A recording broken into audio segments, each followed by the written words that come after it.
মসজিদের দিকে ধাবিত হও, জুমার দিকে ধাবিত হও। বাজারুল ভাই, তোমাদের ব্যবসা বাণিজ্য যা কিছু তোমরা পরিচালনা করছিলে, কৃষিকাজ, ক্ষেত খামার, সবগুলো তোমরা বাদ দিয়ে দাও, ওটাকে বন্ধ করে দাও। বন্ধ করে কোন দিকে দাও? জুমার দিকে। কোথায় দাও? জুমার দিকে। যাতে তোমরা আল্লাহ স্মরণ করতে পারো, আল্লাহর তাসবিহ করতে পারো।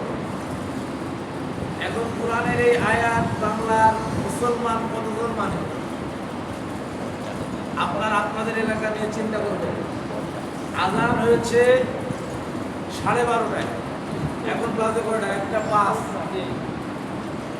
আজানের সাথে সাথে যদি মসজিদে আসার প্রবণতা মুসলমানদের থাকতো, তাহলে তো 12:35-40-এর মধ্যে মসজিদ ভরে যেত, ঠিক কিনা? আমরা আজান যখন হয় তখন প্রস্তুতি নেওয়া শুরু করে গোসল করতে হবে, রেডি হতে হবে। আস্তে আস্তে এমন সময় পৌঁছায় যখন ইমাম সাহেব খুতবা জানিয়ে দেয়। কোন খুতবা? আরবি খুতবা, তা বুঝি ঠিক কিনা? আসলে কি কোরআনের এই আয়াতের হক আদায় হয়েছে? না। বলেন হয়েছে? না, হয় নাই। তার কারণ দ্বীনের এই বিধান, ইসলামের এই বিধান, কোরআনের এই বিধান, আল্লাহর এই বিধান, ইসলামী শরিয়ার এই বিধানটাকে আমরা ওইভাবে গুরুত্ব দিতে পারি নাই। অথচ আমরা মুসলমান। আমরা কেমন মুসলমান?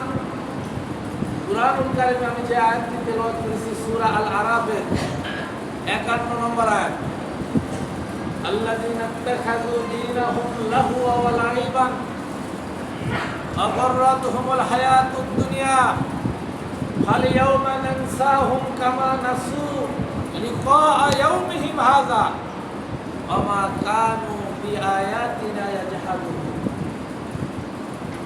আল্লাহ তাআলা বলছেন, যারা তাদের দ্বীনকে, তাদের জীবন ব্যবস্থাকে, তাদের, আমরা বলি ধর্ম, আমরা কি বলি?